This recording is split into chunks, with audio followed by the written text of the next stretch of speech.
Oh, log on. All right, we got one then. Call We my got one mom. person.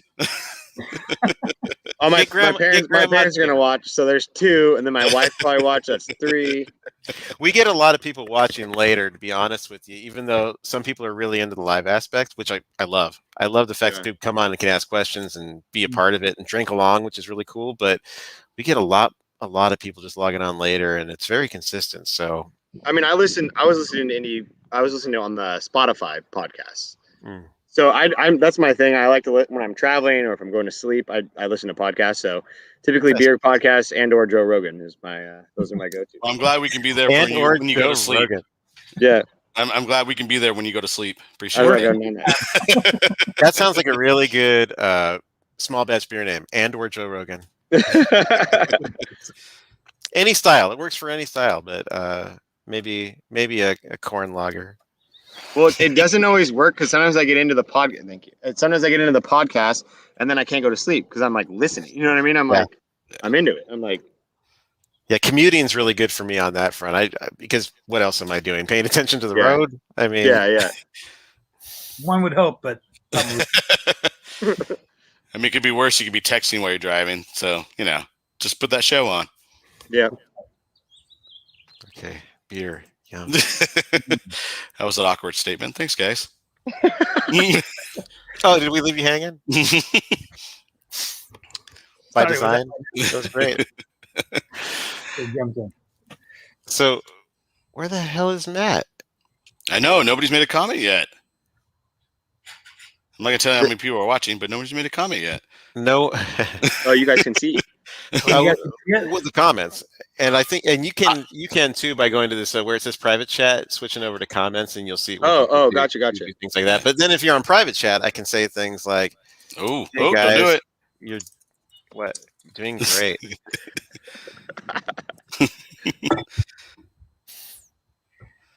Look at that. Don't do what? All right, we're gonna crack them and back them, boys. There we go. Hey, there we go. We got the wife. Even better. Upgrade. Wait, what are her cooking skills like? Because it's a real trade-off. What's up, Matt? Did you get the beers? Did you get 3 of the beers? Type faster. I know you're listening. Oh, hi. Oh, hey. He's above Texas. Oh, Estella's above Texas. Baker, I love it. What's up, y'all? Hi from a plane somewhere above Texas. Wow. Look, Candace says she's a baker, so we got the barbecues and we got the muffins. Beer 4 is should work for you then. Oh wait. So did Estella paid the money for the Wi-Fi in the plane just to listen in. Estella really knows what's up. I'm too cheap for that. I'd just be like, I hope the show's good. Yeah, I fly Frontier, so. Oh, they definitely don't have Wi-Fi out there. You're lucky if your bags make it where you're going, Have you seen the little tray that comes down? It's like the size of like a tablet. Oh wow. Man, what's the deal with that? I guess they're saving on plastic. They need more for the plane. Yes, that's what the black box is made of. I like that. That was good. That's like Frontier. They charge you, $99 for the flight, and then nickel and dime you all the way up to $300 by the time you land. But you wanted to bring a bag? You wanted to have clothes for your 4-day vacation? You have fingers? Oh, you want to bring your fingers with you? What do you mean you want to wear shoes? Crazy. It's going to cost you. It's $25 per shoe. So, are we about ready there, Mr. Abel? I'm ready to go. You guys ready to go? I feel pretty good, Abel. All right. Quick, let's capitalize on this when we can, all right?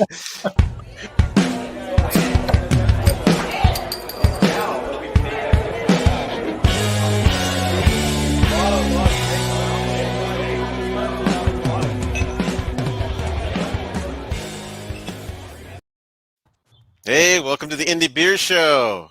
we have Harland Brewing on today, as well as a unicorn and Deadpool, I think. Yeah. Deadpool nice. riding a unicorn over a rainbow. You can't get those anymore. I mean, it is Pride Month, so we gotta keep it prideful. Fully in support of that. So we have Ryan and Anthony on with us. I'm going to go ahead and just let you guys introduce yourselves and your roles. But I was wondering if, as you do so, maybe tell us how you got to be in this role, what preceded that for both of you, and your whole journey into the beer industry, and just catch us up with you. Just get you out on the open road. Go ahead, Ryan. So I'm Ryan Alvarez. I'm the head brewer of Harland Brewing. My first job actually in the beer industry was at Ballast Point Scripps Ranch when they're in Scripps Ranch for a very short time. And then I went to Green Flash Mira Mesa, worked my way up from keg washing to assistant brewing over a matter of 3 years. And then left there for a brewing opportunity at St. Archer and worked there for 3 years and worked my way into an R&D brewing position. And then went to Pure Project for a little over a year. And then the opportunity came for me to be a head brewer within the Harland brand. So I am now the head brewer of Harland Brewing here in Scripps Ranch. Well done.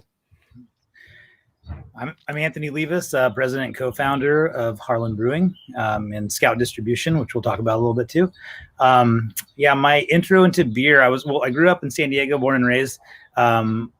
Wanted to get into beer for the longest time. I grew up doing contractor work for my family's business, and my first job was where I broke out of that was going to Coronado with my now partner Jeff Hansen, and a lot like Ryan's story, kind of short stint there, and we ended up over at St. Archer. I grew up skateboarding too, which was like something that, when I saw that crew coming together and doing something cool and the excitement at the very beginning, I was very drawn to, and ended up over there as I think like maybe the second salesperson hired.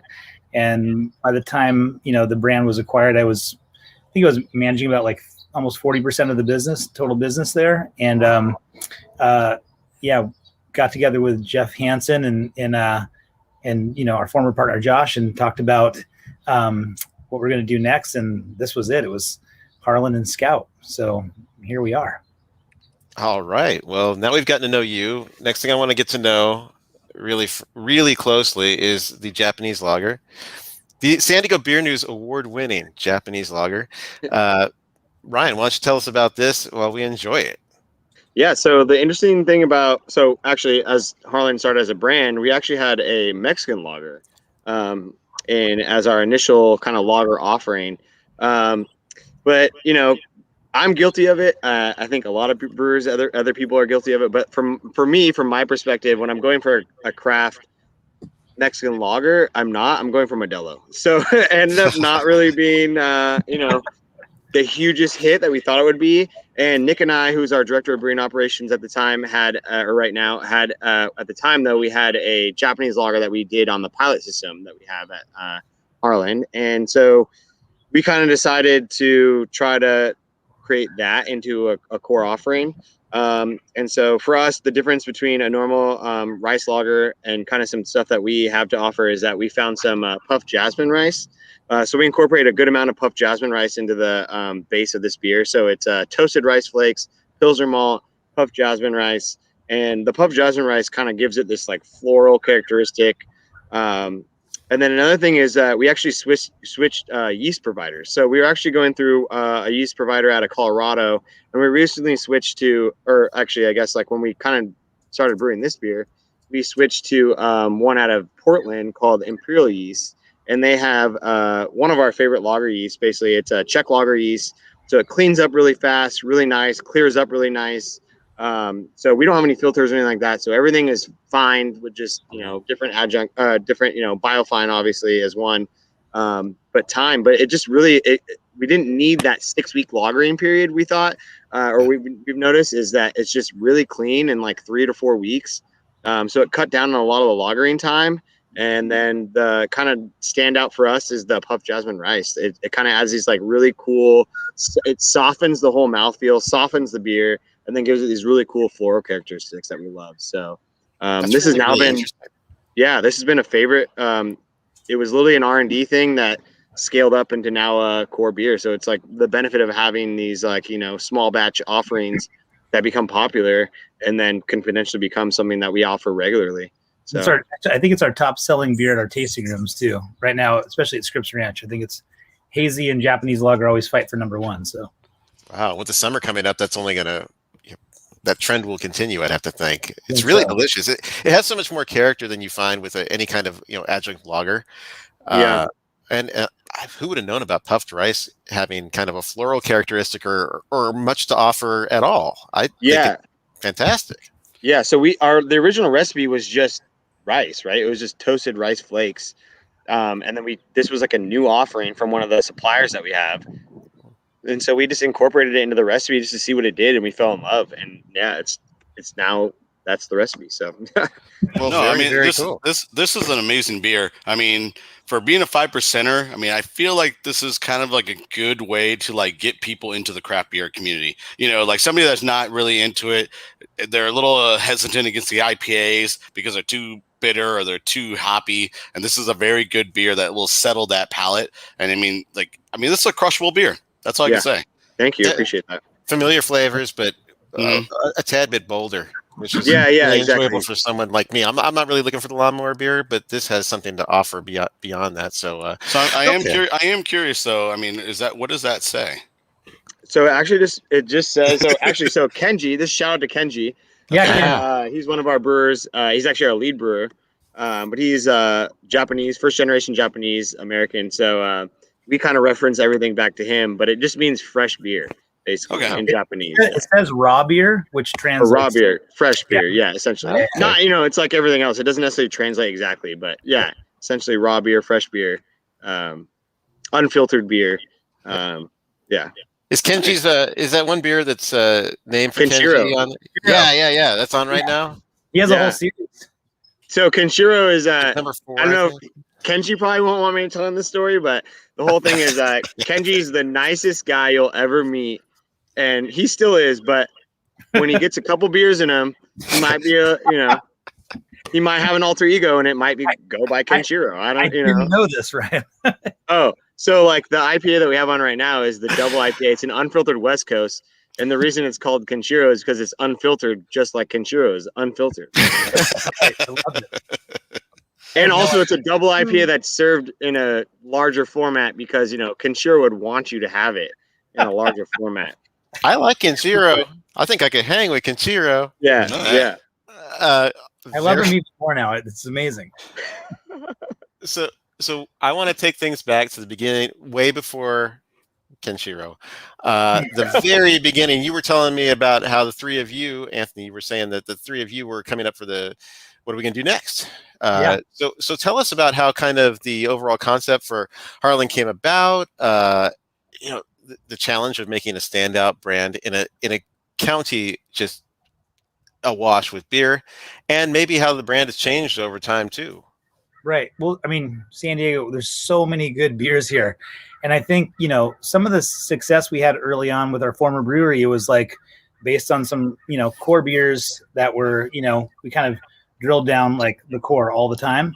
And, I think Josh, for one, had one vision for the brand. He's a great brand guy, wanted to do, his own thing with like more of like a motorcycle culture thing, kind of just like core beers, blue collar feel, which, we all appreciate and would drink. But I think just once Scout happened at the same time, and we were seeing how like the beer drinker in San Diego was switching to like so much specialty stuff and almost like in a good way, like a shorter attention span. Like I want what's new all the time, because that's what we were doing too. We just saw that it was a great opportunity for us to, when we kind of parted ways, he left to start Ashland Seltzer. We said, we're going to switch the format of these beers from 12 ounce to 16 ounce. We're going to let, I don't know who knows, but we call our brewers the Juice Boys. They're fondly referred to as the Juice Boys. We're going to let the Juice Boys do their thing. So we did just that. I mean, we put together a robust specialty kind of program and let them just be the creative people that they are. And I think that literally, I don't know if it like saved our company, but we're a completely different company than we ever were before. And I mean, we've got lines around the building, pre-COVID for like releases and yeah, so it's really cool. I mean, I think really the story is that like we believe in them and what they do and what they can do, and the creativity that they all possess together as a team has been pretty amazing to watch, and we just let them run with it. I don't think there's anything we've ever been like, nah, we don't want to brew that. It's been always like, yeah, let's brew that. That sounds cool. So it's been really fun. What are some of the beers that have maybe come about since this switch to letting the Juice Boys be in charge? What are some? We were just talking about Japanese lager, how that started out small batch as well. What are some other just ideas that came about, and you're like, whoa, this just took off. What a pleasant surprise. These are the guys who should be doing the development of our portfolio. I mean, the single hop series to get called out. I mean, like for some of the single hop stuff. I mean, Nelson being probably my favorite, Citra being my second. Like all the specialty releases that they've done. I mean, the fluff beers that are made with Marshmallow and like the just like the sour IPAs that they've done. I mean, they're all like, they all kind of add up to this one like kind of awesome like thing. It's like there's no one that's really, I think, maybe better than the other. But one thing I think they've done well, and I know Ryan, you're going to talk about it a little bit, but just like some of the stuff that's based around like Islander culture and like Ryan, do you want to talk about it a little bit? Because I mean, I think you guys, and maybe we can call out our girl Naomi's, because I mean, you know what's up. I mean, it's pretty crazy. So Naomi is our chief of staff actually within Ocotillo Holdings as a whole, but then also happens to be married to our director of brewing operations, Nick Marin. It was like, I think it was like right before COVID or like right when COVID started. But her whole thing is they had recently, she has a lot of family in Guam. So they'd gone to Guam and they were, she had been there a couple of times, but that was Nick's first time, I believe. And so he was texting me the whole time. He's like, dude, the desserts and like the food out here is out of control. Like we got to like figure out some way to incorporate this. Cause obviously he loves his wife. So he wants to kind of make a beer that's, dedicated to his wife. And so actually I feel like the one that kind of put us on the map was then he brought back Ube, and Ube kind of came in, and our first thoughts were like, well, what do we do with this? We make a stout, I guess, but I'm like, no, but it's purple. Like Ube is it's a purple yam. And they do a lot of Filipino desserts, a lot of like different Islander desserts. And so we were like, how do we incorporate this? And the milkshake IPA kind of thing popped into our head. And that kind of started the epitome of like where this all came from, especially as far as like just crazy creative beers. And the fact that thing was bright purple, I think drove people insane. And I feel like we made it taste pretty good. It was a very hard thing to do. We researched a lot. We found pretty much every type of form of ube you could find. We got dehydrated ube, we got frozen ube, we got ube puree, we got ube. I mean, you name it, we got it. And we started just kind of, trying to create a beer around that flavor profile. And I feel like we landed on a winner. I mean, apparently, like people line up like they kind of like it. Yeah. A little bit. Yeah. Yeah. And then the next one after that, then she just started bringing us food. She just bring us food and be like, make this into a beer. So then she brought us a halpia because a lot of her family lives in Hawaii. So halpia is like coconut cream kind of like pie. And so she brought us that. So we made a halpia milkshake IPA. That was the next one. And then we're really good friends with Mike at Mostra, and he's Filipino. So then he got into it and he was like, now I'm going to bring you Pondon. Now I'm going to bring you Halo Halo. And now I'm going to bring, and so it just keeps spiraling to where now people just bring us food and they go, make this into a beer. And I'm like, challenge accepted. And we try to figure it out. Okay. Well, I don't have anything to bring you, but if you're just taking suggestions, in Hawaii, there's these things called ice cream beans. You had these before? They're freaking rad. It's just like this big giant bean, and they're covered in this fluff, basically, which makes it perfect for your branding and your beer styles. And it tastes very much like vanilla ice cream. It's just delicious. But yeah, if you ever want to get exotic, see if there's any sources out there. But I got to think it would be perfect for what you guys are doing already. So, anyways, just throwing that out there. So getting over to the other side of the business. So we talked a little bit about Scout distribution. Was it always in the plan to have a distribution arm as well, or did that come about later? And when you decided to do it, I'd love to know what made that seem like an advantageous choice because it's a lot more work. There's a lot more things to do. It's a completely different side of the business. Yeah, tell us about that. Yeah, that was incredibly hard, actually, to start. But I mean, to be honest, that was the first business that we actually wanted to start. So I think, Scout was the first thing. I think I remember sitting with Jeff in his house. He was living up in like kind of Orange County at the time. And he was like, man, we should start a wholesaler. I'm like, how would we get any brands, man? That sounds crazy. Like, we don't have any trucks. Like, what do we get? He's like, we could do it. I was like, you know what? I believe you, dude. I think we can do it. And I think, I think the beauty of the whole thing was when Josh had the idea for Harland initially, we said, well, this is kind of cool. There's only one other, brand that kind of does this in San Diego. They've got their own brewery and a distribution arm. And I mean, I think the big part of it is that you can kind of control you can't control what every brand's going to do, right? They're going to do whatever they want, their own business plan. They're going to make the beers that they want to do and they want to sell and how they want to go to market. But for us, we're like, we can actually make a brand that like we can like kind of have a little bit more input on and obviously like, drive forward in the way that we think is best for the market. And that's what we did. Yeah. So honestly, like Scout, the idea for Scout came first, but Harland was quickly second. And then now it's just like, it's so much fun. I actually focus mostly on on Harland rather than Scout. When I first started in the business, I focused more on the Scout sales team. And now it's all Harland and moving forward and new markets and what we're doing. And we, so it's really fun, but. Awesome. Well, I think you're doing such a good job, at least from what it seems. Just you got traction really quick with Stout. At least that's what it seemed like. You might tell me a painful story instead, like, yeah, oh my God, you don't even know. But it did seem like you picked up some great brands. Yeah. What's that? I was saying there's a lot of long days at the beginning, especially. I mean, we were trying to sign brands. We didn't even have trucks yet. We're like going out there going like, trust us, give us the right to get your business. So what was that like? Building like, yet, but we will have that stuff. Yeah. What is your pitch and your incentivizers for something like that? That's pretty incredible that you were able to sign brands in that situation just based on the promise of, I guess, the idea you were able to present. Yeah, I think, it comes down to kind of like our core values at Scout. Like we really just have like, when we started, we're like, we only need really two core values. We're going to build brands and we're going to provide exceptional and like great like customer service to the accounts, because we all came from the supplier side. Like a lot of us didn't. Some people that work for us now obviously came from the distributor side, but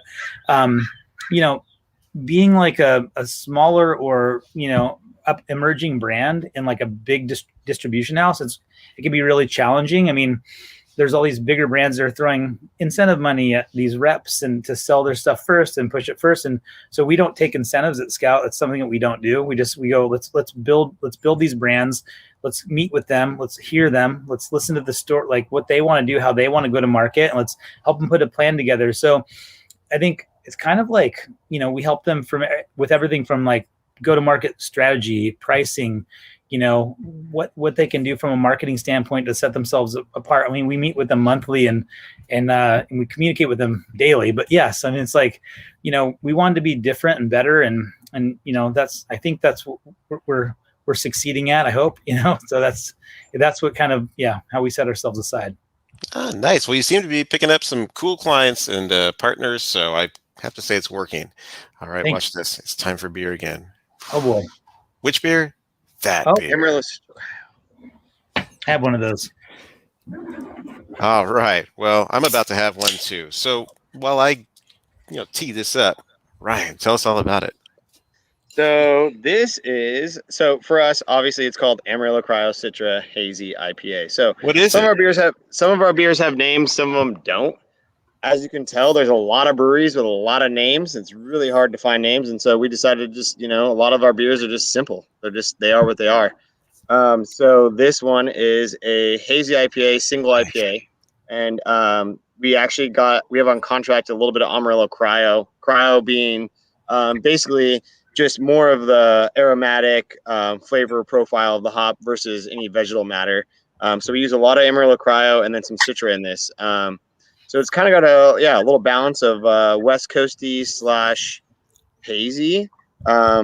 And honestly, what we brew literally is what we want to drink. So, I mean, that's the nice thing, thanks to Anthony and Jeff, is they literally have full trust in us. And like, I think a lot of our success is just that, like, I'm a beer drinker. I drink a lot of craft beer from San Diego, and I know what I like. And so I try to brew what I want to drink. And thankfully for us, it seems that people seem to like what we also like to drink, you know? So, but yeah, I think this was a cool thing. We had a bunch of Amarillo Cryo on that we had on contract. We didn't really know what we were going to do with it. And we decided to make kind of like a blend of like West Coasty, hazy kind of vibes going. So yeah, we did Citra and then Amarillo Cryo in the dry hop. But yeah, our grist for the hazes are pretty simple. They're just oats, a little bit of raw wheat, a little bit of 2-row in there. So pretty simple. Yeah. Well, it's delicious. I really enjoy it. I love the Citra in there, of course. I mean, Citra is like, I think I share that with Anthony. It's like big Citra fan, big Nelson fan. Yeah, not even close to the same hop, but this is really, really tasty. I like that it's the best of both worlds as far as like the hop feels very West Coast, but then the body is all New England. It's really nice. Yeah, thank you. You have a little experience with that. What do you think, Abel? Oh no, I think it's like you said, it's very fruit forward. Like I get a lot of it in the front, in the nose, and then it's like just on the palate, it's very smooth. It's not like, I don't get that kind of like that, I don't know, that weird kind of dryish taste out of the hazies as I normally do. So, and I'm a very hard guy to convince for hazy beers.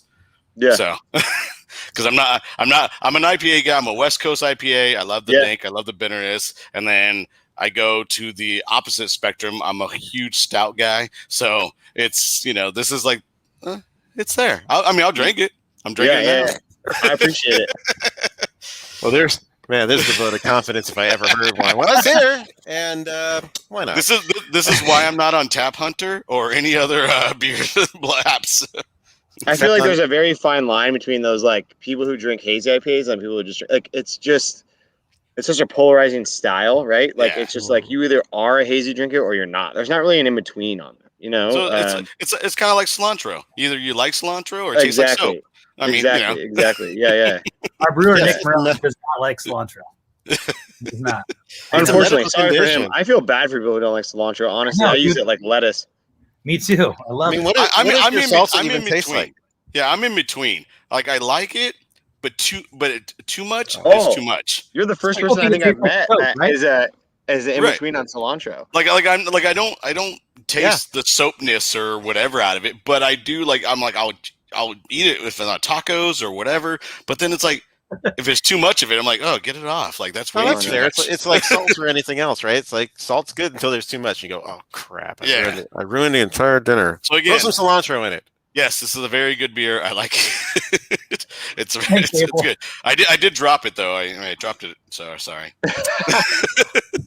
Okay, so no party foul. That's fine. You're good. But I have a question, and it really comes more from me kind of like writing about beer and having a background in marketing at breweries. And I know that for most breweries, the first thing you find out about them is, say you go to their website or they're on an interview, founded in 2012. We did blankety blank blank and opened here and did this, and then we did this and we did that. One thing that I think is really interesting about Harland is that you guys really make a point of getting right down to the beer. It's not about origin stories. It's not about it's not even about saying we brew beer that we like to drink, which a lot of people say as well. I mean, you just kind of see that in what you're presented with the beer board. You are always communicating to your fans what beer is there now, what beer is coming, and I think in turn they're very connected with what you're doing. They're in step with you, and that allows you to have really great release days, as well as people coming in to get the beers and just check out what you're up to. So I just wanted to know, is that intentional or it just kind of happened that way? But tell me about the communication with your fans and how you've been able to kind of get them, in tune with what you do and the way you do it. Ryan, you want to take this one? Yeah, I mean, so for us, I think it's just unfortunate and also fortunate for us, but because it worked out. But honestly, I don't even think we were a year old. We were 7 months old maybe when COVID hit, and we had this idea of releasing cans maybe once a month, and and Nick and I, our director of brewing operations, had 6 ideas in mind, and we went through those in 6 weeks. And so it was just a matter of pivoting to, luckily for us, we had our own canning line at the time. And it kind of just turned into this thing where, like, you know, we were relying heavily on can releases because, you know, we couldn't distro beer really because there was no bars open. Obviously, liquor stores were doing well, but even then it was, you know, trying to get there's a million brands on the shelf. So how do you stand out? But obviously I'm come from a homebrew background even before I was in craft beer. So I'm all about creativity and innovation and just experimentation. And so I think we just ended up really having fun with it. And that's kind of where it just came. 40 beers. I think there was like 40 beers that were released in less than a year. Yeah. Wow. No trial recipes, like just going for it, you know, and lucky for us, I think a good amount of them were successful. Obviously we had some hiccups. I feel like Nick and I always talk about it, but you know, you can't figure out where the line is until you cross it. May have had a couple of those. But you know, I think for the most part, the fans were like really like accepting of like what we were putting out. And it meant a lot to us. And really it was just a matter of survival. Honestly, like at where we've been in this past year, especially as a new company, and especially in a city with 170 plus breweries in it, it was like the only option we really had. And I just feel grateful that like the people that buy our beer enjoy it and that they continue to buy it. And yeah, I mean, really, it's just been like a blessing. It's crazy, like that we've been like it's crazy that we've grown as a brand during a pandemic. That blows my mind every single day. Yeah, so it's really cool. So now, do you foresee keeping up this pace, seeing how people have reacted? I could really easily foresee people just keeping on pace with you and just being fascinated by the kind of beers that you're making, and you know, having that connect with them and keeping on coming out. But time will tell. But do you? Yeah. If that were there, would you keep up this pace? Yeah, if we can. I mean, I think. Well, actually, it wasn't in this podcast, but in a different one. But anyways, we are working on other locations. You know, it's all right. It's all right. Well, we opened Bay Park, and then we potentially have another location potentially in the works. So, I mean, as the tasting rooms expand, kind of limits our ability to feed those tasting rooms and then also do can releases. But at the same time, we were on a crazy schedule. I think we were at a can release every single week. So I will say that yes, we have plans to at least release 2 a month. But it might go from every week to like 2 a month, and just kind of make sure we can feed the tasting rooms, and that when you go to our tasting rooms, you have multiple options and not just 3 or 4. You have, you know, 10 to 12 options at least to choose from. So yeah, I think Brandon also, like for your, just to kind of touch on your question a little bit, like the origin story is still being built, right? We're so young. We're like, you know, like a 2-year-old company, just kind of like doing our thing, you know, like you said, entering a pandemic, and then, you know, trying to be creative and you know, think on our feet and switch to a new kind of, you know, format. So yeah, I mean, it's like, it's been exciting. And I think I'm so proud of the Juice Boys and everything they've done. And, you know, all the Juice Boys, they're amazing. So. I just love it. It's because usually it's about what's happening now, what's coming up. And I think that for a lot of craft beer drinkers, the majority, in fact, who are really into it, that's all they really want to know. It's like, I don't need to know so much about what you're about. I need to come in, enjoy your beers, and that's good enough for me. I'm going to work. That's what I need. It's like, I'm coming to your tasting room because of what you're producing. So hats off to you guys for that. So you had mentioned, Ryan, some of the beers that maybe didn't work as well as others. Yeah. Are you open to talking about that at all? Like maybe some of the biggest hits and some of the, man, I'm surprised that was kind of a miss. Sorry, I'm moving right now too because I thought my computer would charge, but it died pretty quick. But yes, I am open to talking to that. I'm going to charge it. Okay. But yeah, from the year. So same thing for me.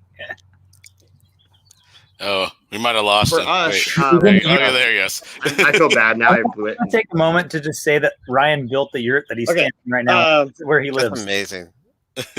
Yeah, this is my house. For me, it was we did a s'more stout. So it was marshmallow, cocoa nibs, and graham cracker. We added a lot of marshmallow to get that marshmallow to come through. So I think, you know, it was a little bit of a miss on our part. But like I said, you don't know where the line is until you cross it. And I think we crossed it maybe a little bit on that standpoint. But yeah, I mean, other than that, I feel like most of them were, I'm proud of. So, and it's also hard. Like I said, we weren't trialing anything. We were just going for it. We have 10 barrel fermenters, but we were just going into full blown 10 barrel batches, like right out of the gate. I would write a recipe and we would just brew it. We'd make it happen. So, yeah, I mean. Oh, and keep in mind, I didn't mean, I'm sure you're proud of all the beers. I just meant like consumer reaction where you're like, oh, I thought they would. Oh no, that's like I thought they'd be all about opinion. this. It's like, I don't even know if that's I don't even know if that's a consumer reaction. That's like my own personal opinion, but yeah. As far as consumer, I think I can say even at the beginning, like when we first brewed the Mexican lager, although that's like what we all kind of drank and typically drank, like in the market, it just didn't sell as well as the hazy or the. Oh yeah, that's yeah. It's like we all love lagers.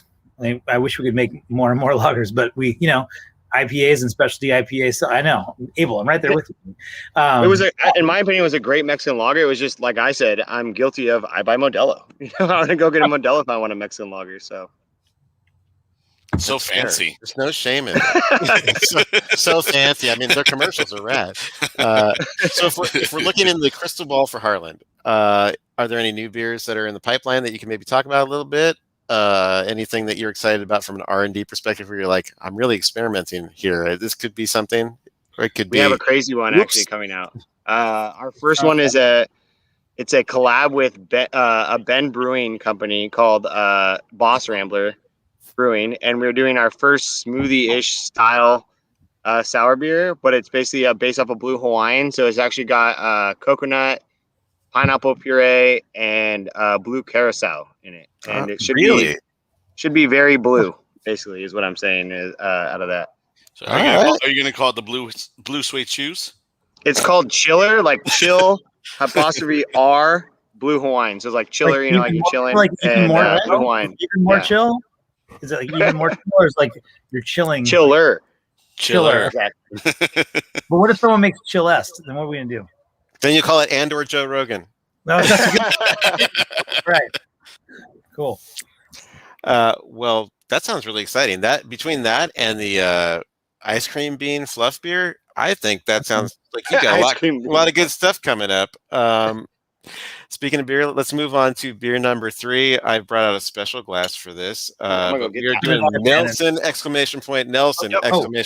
IPA because it's just that exclaimed. I think. What happened? Oh no. Okay. I think that Anthony has a pretty good handle on this beer by now, so maybe he could tell us about it. I mean, what are you getting on this beer? Well, first of all, I love the stamp on the bottom of it. I don't know if you can see that. If you know who Nelson Muntz is, if you're a Simpsons fan. That's right. You boys coming in hot with that one. Yes. Yeah, I love this beer. I mean, I love Nelson hops.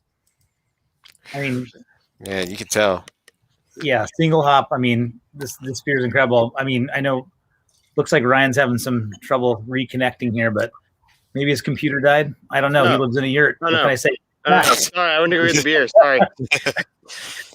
Ryan, you want to talk to Nelson really quick? I mean, so the funny thing about the bottom of the can actually is because shout out to McIlhenny Brewing, but they just released Muntz. Right. And this actually I had put that on the bottom of the can before I realized that they had named their new rye IPA with Nelson Muntz. But yeah, we put Nelson Muntz on there. But this is just more of, I feel like this is easily one of the brewers' favorite beers. I love Nelson, but shout out to Freestyle Hops. They're a newish farm out of New Zealand. They're actually San Diego based owned actually. But they're every single thing that they produce, every single New Zealand grown hop is insane. Specifically their Nelson. So this is literally just a super simple base, just letting the Nelson do its thing. And this is just a perfect example of what I think Nelson should be.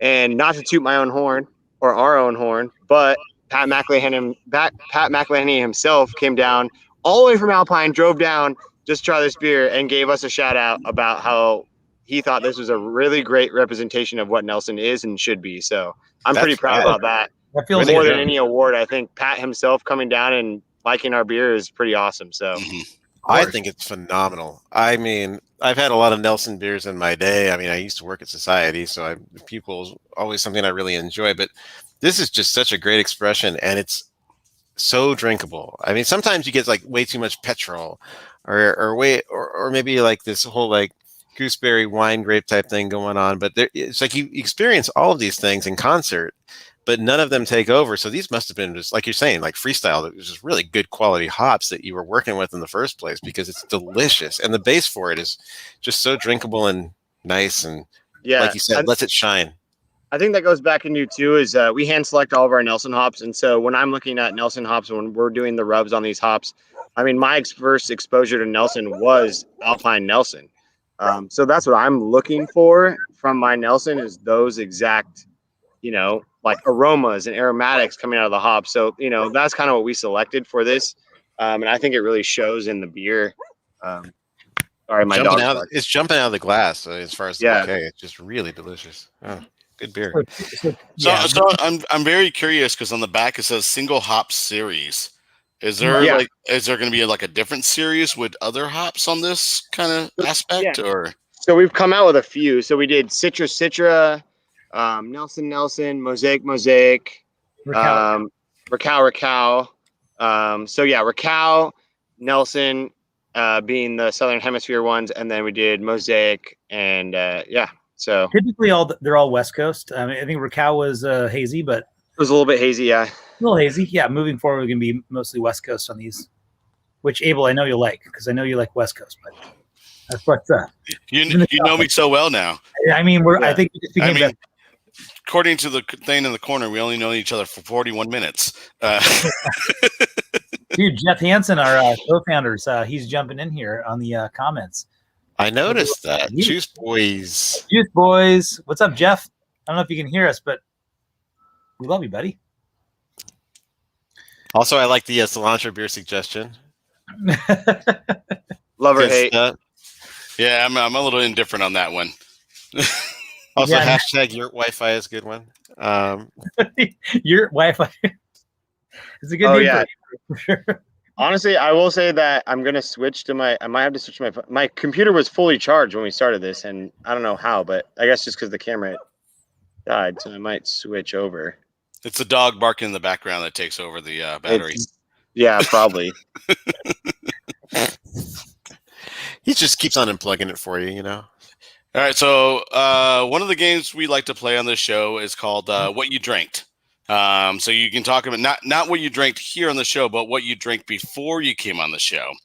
Mm-hmm. And I will start the show. I will start it off first. So today's my day off. I decided to go out to Hillcrest Brewing Company, which they don't brew beer anymore, but they do have guest beers on. And I had the Embolden Cruel Intentions West Coast IPA, and so. Again, it's a simple IPA. I think it was like Mosaic is in it. Simcoe, Amarillo. Very clean finish, like we talked about earlier, Anthony, that I'm a very West Coast IPA kind of guy. And that was like, I had 2 glasses of that. And then I came over here to start the show. And so I will move on to Brandon. And then if you guys want to join in, we'll ask you guys the same question. Awesome. Okay, well, let me set this up. Picture it. Go ahead. Coastal Carlsbad yesterday. It was my anniversary, and proving that I picked the right spouse. We had this nice dinner, fancy, tasty menu thing picked out. They don't have any beer at the restaurant, though. She let me go to Pure Project in Carlsbad beforehand, and we had a beer before dinner, and I had Leaf. So it's basically their take on a goose. Just one of my favorite beers. I love gooses in general and spontaneously fermented beers, but it's their 3-year blend, so they do it just like a goose. But they ferment that spontaneously at each of their anniversary festivals, which is really cool. While the festival is going on in the back, they've got their makeshift cool ship going on, and it's just really yielded a lot of great blends. They do a really good job with the blending component of it, but it was just delicious. And I mean, it's like I don't even live anywhere near Carlsbad, but I'd beat a path to have more of that. It was really nice. So all right, that's what I drank.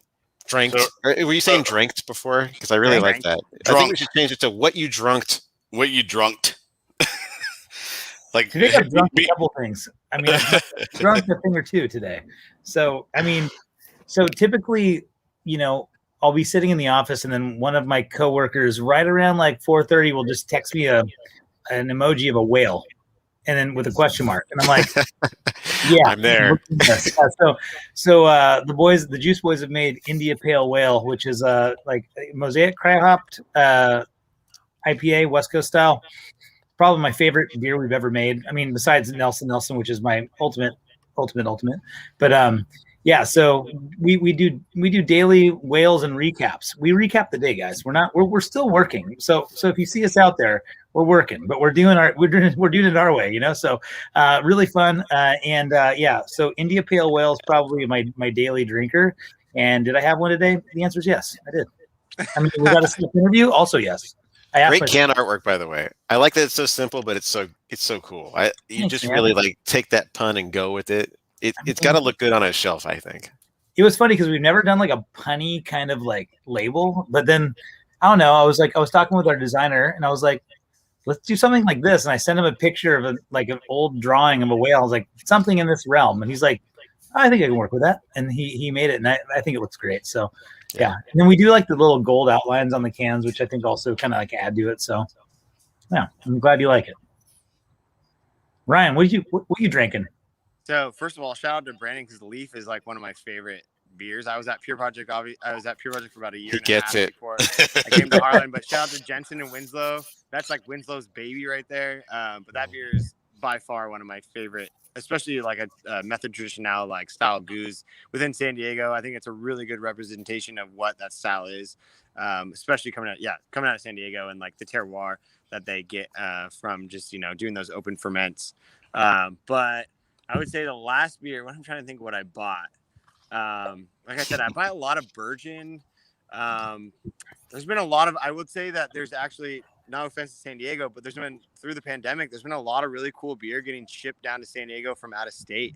So I want to say an Equilibrium Hazy IPA was the last thing I had that really kind of like I bought at the store and blew me away. But it's really cool to be able to get these like, you know, these like cool breweries like Other Half and Equilibrium and all these crazy like people that are the epitome of craft beer and like hazy style now shipping to San Diego, because I think, you know, obviously it's been a little bit slow around town with the pandemic going on. So, you know, beneficial to us, as I say, you know. So, oh, actually, you know what? I also had a visitor from Freem the other day, and I had a Freem West Coast IPA that was out of control. Man, you're living right. That's pretty great. I just happened to have this guy from Freem come in. Okay, well, great. Well, you know, they're all San Diego-based brewers, so it's like just being in the beer industry for as long as I have. You know, the San Diego brewers kind of spread their wings and get out of town, and it's nice when they come back home and visit. Yeah. That's a quality brewery right there. Yeah. I am gonna, you know, the show sheet says that I'm supposed to have another beer, but I'm thinking like I'm enjoying this Nelson so much. I'm gonna take another question. So like I was saying, boxers or briefs? Oh, I can't because you already answered something. I already told you briefs. Boxer briefs. I don't know. Are we talking about like dual printing or like what's going on with this whole Do you know what the next single hop version the series is going to come out? Well, so Nelson for us, like Nelson was actually, you know, we were obviously kind of holding on to it and saving it. It's very hard to come by, especially with contracts and getting enough of it.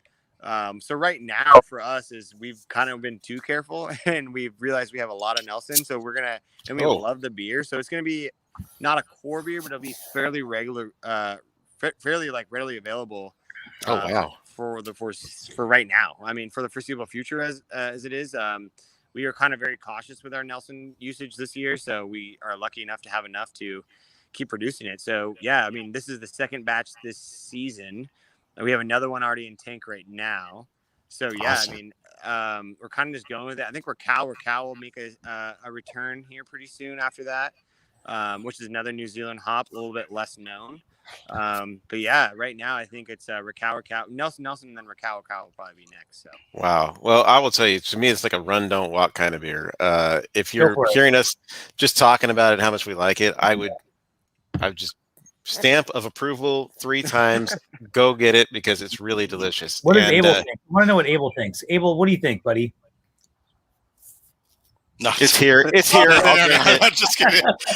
No, I mean, this is your second rendition. Like, I'm very like shocked about this, and like, again, Nelson is probably.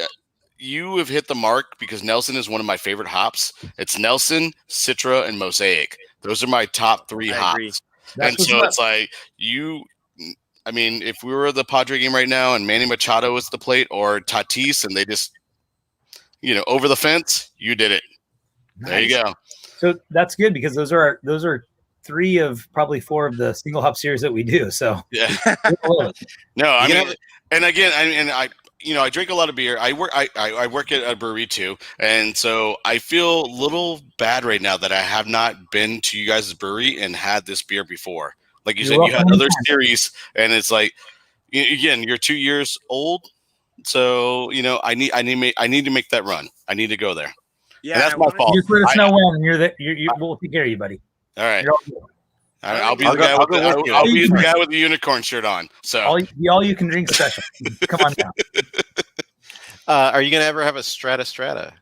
Oh, I wish. The unfortunate thing for us as a brewery is it's so hard to get these hops and you have to contract them. So for us, it's kind of been, you either choose Nelson or strata kind of thing. So, we just don't have it right now and within our capabilities to have enough strata. If we buy strata, it's buying on spot. We don't have any contract for it because we've committed so hard to our New Zealand profile. And honestly, we're really okay with that. Like I said, Freestyle, when they came in, we kind of they gave us a bunch of other hops that were a little less known and they were all such high quality. We just really wanted to dive into it. So it's kind of unusual for us, but if you come to the brewery, you'll kind of notice it in our beers. But we are very New Zealand heavy as far as hops go. So we actually have more on contract through New Zealand grown hops than we do American grown hops. And even the Pale Ale, which is Cascade, but if you look at the can, it's actually New Zealand grown Cascade. So it's not even American grown Cascade. So it's basically just Cascade, American bred Cascade that's just been grown in New Zealand.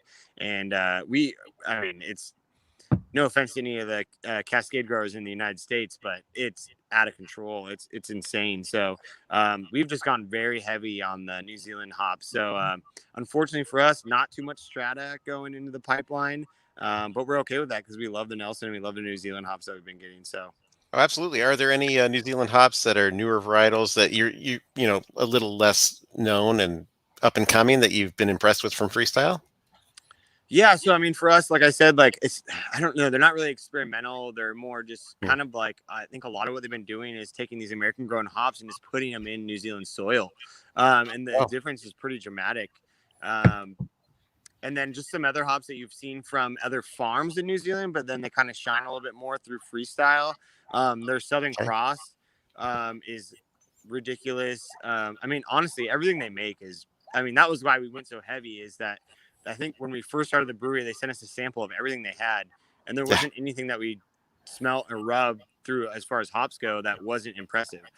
So we just went really hard. And so for American grown hops, we pretty much just have Chinook, El Dorado, Mosaic, Citra, kind of those classic American grown hops. But outside of that, it's a lot of New Zealand stuff.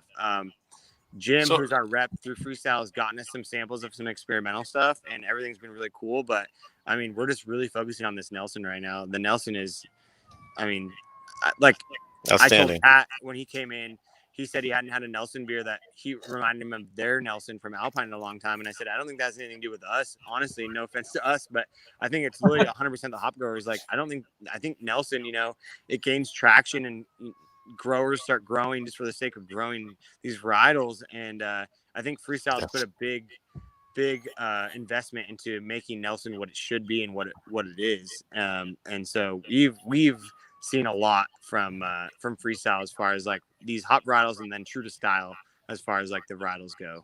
So nice. Well, that's great to hear because that means more fantastic beers that are New Zealand bent are coming from Harland soon. Yeah. Okay. Well, we just want to say. A couple of the hops that I've had New Zealand wise, other than Nelson, was the Tahigi. Oh yeah. And the Bruce. The Bruce. Oh, Bruce. We did so, a Bruce beer. Do you guys are working with one of those two hops, or is that? Yeah. Am I like preschool era and like that's No. oh. No, we did a Bruce beer. Bruce is actually a blend of hops. So it's actually named. I can't remember. I'm gonna mess this up. I want to say it's named after a famous hop grower within the New Zealand community.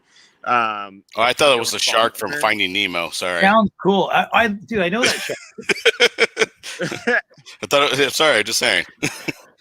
Bruce is a very West Coast forward blend too, which we did a Bruce IPA. It was just with that blend. We should do it again. But another one is Nectaron, which actually we were talking about Alpine or McElhenney Brewing earlier. But their the months is Nelson and Nectaron.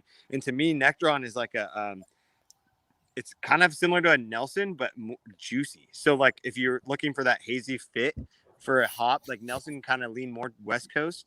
Nectaron is a new one out of New Zealand that leads more towards that hazy IPA profile. So a little bit juicier, but very similar, like has those grassy white wine kind of like undertones. But forward, it's more like just juice, like really good, like bright citrus and white wine. But I was really surprised the first time I had a Nectaron forward beer from Five Suits, Planet Nectaron. And a lot of people know about that.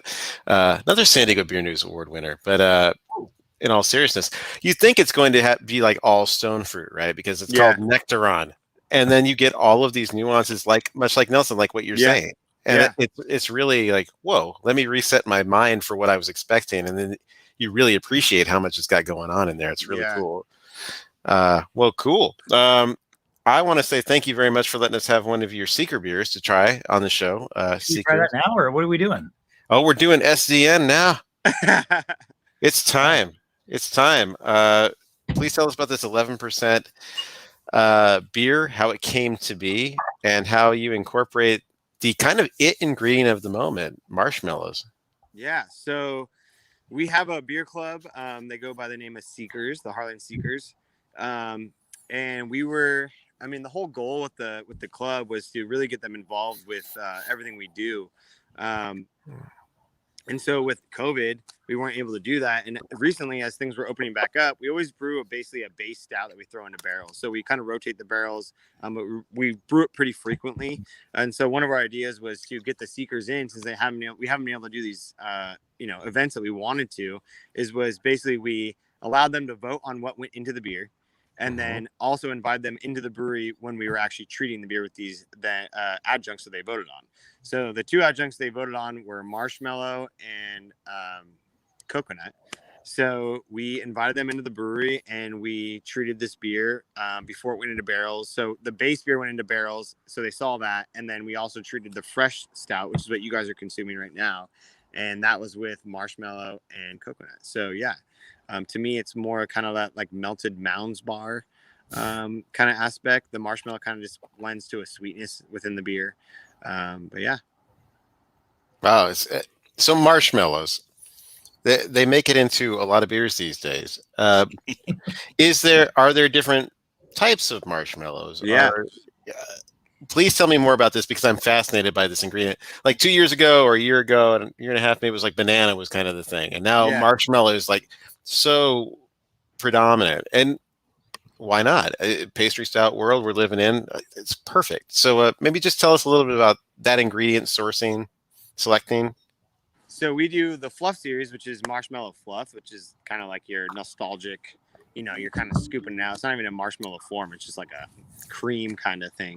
So that's what we use for all of our marshmallow or our fluff series as far as marshmallow goes. So for this, we were trying to kind of change it up and experiment with some new types of marshmallow, varietals of marshmallow, I guess you could say. So we actually did this with freeze-dried marshmallow. So my idea behind that was there's nothing else there but the marshmallow flavor, right? There's no, liquid or anything like that. It's kind of been freeze-dried into this like Lucky Charms-ish marshmallow. So I think it was for 4 barrels of beer. We had a little under 100 pounds of freeze-dried marshmallow. So it was a lot of marshmallow. It kind of comes through more of just as like a sweetness than it does marshmallow flavor. And then you kind of get that coconut leading the way. But I don't mind that. I kind of enjoy that. It's the more along the lines of that pastry stout mentality, obviously. So it's going to be fairly thick, high finishing gravity. and then obviously adding more coconut and marshmallow on top of that to create that pastry aspect. So I am having a pastry experience for sure. I love the coconut aspect of it, and I'm really glad that they picked these two things to go together so well. It's really tasty. And especially now it's kind of like a cellar temp thing because it's been sitting here for a little bit, but it's perfect for the beer, and it works with that very well. So getting back to Scout. Oh, before this goes way downhill as I drink an 11% beer. Yeah. So tell us about some of the brands that you not only distribute here, but have taken to Arizona and other places. Yeah. So, I mean, we talked a little bit about like the first brand I think we signed was June Shine, which was like incredible. I mean, those guys are something super special, right? They've got great product. I mean, well, when we first started selling June Shine, we were trying to explain to people what it was, which was like, I think our sales team was like, they're really good, right? No, they're amazing. But they were like, hard kombucha, trust me, you're gonna love it. We had a few other beer brands, including Harland and a few others, Abnormal being one. And yeah, we're grabbing some handles here and there, but like I think June Shine being like a really big piece of the business at the very beginning was like I think it kind of like showed us what we could do, right? Because I mean they're massive now. I mean they have the whole package. They've got the marketing, got the product, they've got beautiful branding and packaging, so it's like I think it's kind of what we look for now. I think they were kind of like I would say like perfect poster child for like the brands we want to sign. You know what I mean? It's like, and they're right down the street from you, which is very convenient. Well, yeah, they were, but at the time they were brewing out of North Park, right? So it's like now they're our neighbors, and we pop over there, and our whole team pops over there for lunch and for some drinks and stuff. But I think really seeing what they could do with like having an entire package of like great product, number one, like a plan for marketing this product and how we're gonna like reach out to people and like get them engaged, and then execution, salespeople on the street, they invested early in that, and like I think that was kind of like for us, like this brand gets it, like they know what they're doing. And so I think for us moving forward after that was like these are the kind of brands we want to work with, people that like they're going all in. They're not just going, hey, I'm going to make this beer or whatever it is, I'm going to send it to you, and now it's your property and you sell it. Good luck. It's not really like that. We work with people that we can like talk with and have like conversation with, and like, who do you want to be? Do you guys want to be a national brand? You guys want to be a regional brand, a local brand? Like whatever you guys want to do, we can help you get there. Right. But like, let's talk about it. Let's work on the plan together, and let's execute the shit out of it, really. You know what I mean? So I think it comes down to like, people who have like a really, really good idea of what they want to be and where they want to go. And I mean, I love every single brand. They're almost like all the brands. They're like our family, right? There's like, we got guys like Jacket Topa Topa, who's just like makes such rad beer, and they're just such a rad like company that I don't know. I think they do like really cool stuff and they make amazing beer. And my wife's family's from that area where they're based, and every time I go up there, I stop by the tasting room and have a couple beers. We got up and comers like like Embolden, who are like just crushing it, pushing so hard, and like Abnormal, Fort Point. I mean, locally, obviously, like June Shine. We've got some seltzer brands, Ashland and stuff like that. They're doing their thing. But yeah, I mean, it's like I think working with people that have like a really, really good plan. I think you asked me a little bit about like how we select brands. I think first and foremost is like, do we want to honestly, this is weird, but do we want to work with these people? Do we like them? Are they nice? I mean, it's really funny because it's like, it's part of like your daily. It's like every day you're going to be like chatting with these people and talking with them. Do they have a good plan for like go to market strategy? Are they going to like invest in themselves and help us like, to help them do what they want to do? And then, I mean, it's like, those are a couple of things we think about a lot when we like sign brands, talk to brands, that kind of thing. Make sense? Absolutely. Yeah. What are some of the local guys you've been happy to take to Arizona and Orange County? Well, yeah, that was So I mean, like, I think for us, I think signing Carl Strauss for Arizona was huge for us. I mean, we've known, Chad, who's amazing over there, for a really long time. Yeah, Chad Heath. Yeah. So a lot of our team worked with him formerly at a former brewery, and I think that was a big pickup for us. I mean, it was cool. And then signing Ale Smith right away in Arizona was another really, really big pickup for us. I mean, these are brands we've all grew up drinking, and when we're getting into craft beer, we were, kind of exploring and now still love, and yeah. So to go to Arizona with these brands was really cool. And then there's so many, yeah, but those are a couple of the standouts, right? And we signed Local Roots out there, which is cool. Great. Yeah. So, yeah, Arizona was, like I said earlier, was different for us because here we started with 2 or 3 brands, including one of our own, and out there we kind of launched with I think like 16 or 17 brands. Sorry, I don't know the exact number, but yeah. So I think it got us off on the right foot right away. Oh, definitely. Now, getting these great brands is fantastic, but at the end of the day, San Diego County there are so many other breweries, other distributors, other brands out there. So what are some of the challenges that you face here and abroad, really, and how do you overcome them? Because it's probably never been tougher to be a distributor than it is right now, especially with other adult beverages out there, such as seltzers, kombucha, mead. I could go on, but there's a lot of competition out there.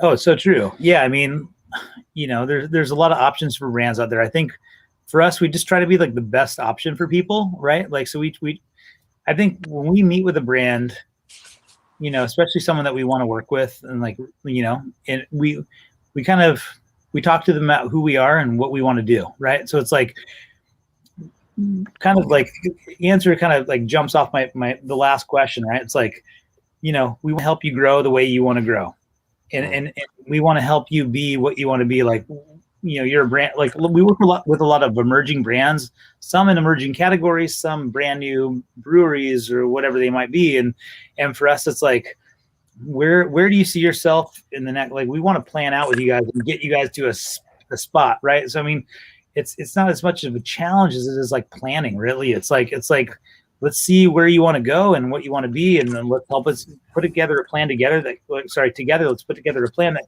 can get you there. Right. I think originally when we first started, maybe footprint would have been like a piece of it, but now we're filling out our footprint. Not an issue anymore, right? We'll be in LA this year, and in LA, San Diego, LA, Orange County, San Diego, Arizona. I think that's a large enough territory to sell quite a lot of beer. So yeah, toss some kegs out of the truck on the way past Imperial. You're great. That's right. Yeah, come on, Yuma, you got it. Boom, there you go. You know what I'm saying? Awesome. Well, yeah. We have come to the end of the interrogation. I can't thank you all enough. I was just getting started. I just figured Ryan couldn't handle much more of this. No, I'm horrible with phones and computers, and I think you did a great job of switching. You did a great pivot job. We didn't miss you for a second. I feel like I got on my phone and I switched. I don't know what happened though. I had my computer fully charged and it died really fast. So it's all good. I just think that maybe Harlan needs to buy you a new work laptop. And it'd be great maybe a tablet. I don't know what you prefer, but Anthony, Jeff, just make it happen. All right. It's approved, Brandon. Approved. But please tell us before we go, what are the best ways to keep in touch with Harlan and keep up on everything that's happening with y'all on social media? Yeah, like our Instagram is probably our most, like, we focus mostly on that. Like, not as much on Facebook, mostly on Instagram. Our website's been updated to show like upcoming events, releases, and so forth. We have a big, gigantic party coming up on June 18th at the brewery in Scripps Ranch. So it's kind of a celebration of the, freeing of all restrictions. All right. There'll be a lot of fun stuff going on. We're doing double release there. We're doing some slushies. There will be fluff guzzlers, if anyone knows what those are. I want to know. So Fluff Guzzlers was Anthony, you something. got the story of the Fluff Guzzler because it was an Yes. April Fool's joke that turned into now a real thing. Yeah, so it was an April Fool's joke. They made like a beer helmet with 2 separate Fluff beers in it. And it was just like, hey, you can get them, you know? And people were like, oh, no, I would totally buy that. And I was like, okay, so we're making only 20 Fluff Guzzlers. And they're going to be real life 20, Fluff Guzzlers, and that's basically. it. So come and get them if you dare. So that's happening at Scripps Ranch. I'll hold one for you, buddy. I'll do it. You can make 20 for others, but just do 21 for me. Yeah, it was just so funny because we were just joking about it, and then like now it's like Harland, Harland Fluff Guzzler, and then it says every day I'm guzzling, and that was the idea of Whitney, our PM, who's incredible. Yeah, so that was her idea. I was like, we're using that. I'm gonna make sure I give you credit. So yeah, that's coming up. So yeah, check us. I mean, mostly Instagram is kind of like where we do most of our marketing. But I want to say, dude, Brandon and Abel, thank you so much for having us on today. It was incredible, dude. It was like so good to drink beers with you, and it's fun, man. Right back at you. I mean, you guys are cool guys, you know. I want to be every day on Nelson.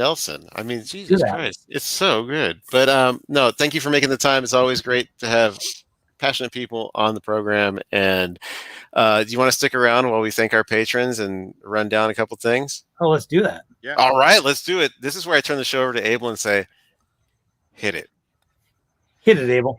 So our Patreons, we couldn't do this without our Patreons. They're the best people in the world. They made comments tonight. Let's go down this list. I might miss one or two because I have an old list, but I have a newly old list. Anyways, Ben, Bill, Brian Christopher Pryor, Brian Gould, Casey, Dan Diego's, Dante, David Martin, the second best producer in all the lands, because I'm the first. Nice spending time with you. Doug, for Brewers Podcast, Grayson, Garen from Beer Alien. I'm trying to read this list. Wait, hold on. Gregory, you're getting attacked by the SDN. That's what's happening. The Indie Beer Show brand, COVID-19 pandemic, socially distant Zorbog LLC, thanks to Greg and Maggie. Wow. Yes. Hoppy Craftsman Podcast, James, Jared, Juan, Judith, Kenneth, Honorary Patron for Life, Larry Smith, Liz Bauer, Matt and Kenneth Larry. Babineau, which were on the show. They made comments. What's up, guys? Matt from The Perfect Pour, Miguel, Mr. Peacock from Tapcraft, Mike, Norman, OC Brew Girl, Pacific Beer Chat, Robert from 13 Point Brewery, Rudy the Artist. Hey, happy birthday, Rudy. Rudy the Artist, Sergio Nikos, Tamales Las Goladinas. I don't know if I'm saying this right because I'm a bad Mexican. I checked out with me, but I don't know. Yeah. And the best pun name of the Inner Beer Show is Jagus Bay, which is Vegas J. And that's it. All right. Hey, so what do we have to look forward to? And then, because I'm going to keep talking because I know you guys want to hear me speak, our next 4 shows coming up is on June 24th. It's Atyrexia Aleworks. Said it right the first time. Atyrexia Aleworks. Atyrexia. July 8th is that's not anorexia, just so you know. It's July 8th is Resident Brewery. You know, some guy named Joe Musgrove or something did a beer with them. I have no idea. Never heard of the guy. And July 22nd will be Pizza Port Brewing, and then August 5th would be Deschutes Brewing. It's heavy hitters right there. Yeah. Hey, we only do heavy hitters. It's how we roll, all right? And if anybody has any questions they want us to ask, you can hit us up on Facebook. Just send it, email to cheers@indie.beer, and we will take care of that for you. And we'll have bonus content too. That's probably where we're going to plug that in there. But we thank you all for watching. We thank you guys for being here. And it was really, really, really a fun night. And I'm going to have more Nelson. But before I do, let's just say for Abel, for Anthony, for Ryan, thank you for tuning in. Thank you, guys. That was awesome. Thank you. Thank you, guys.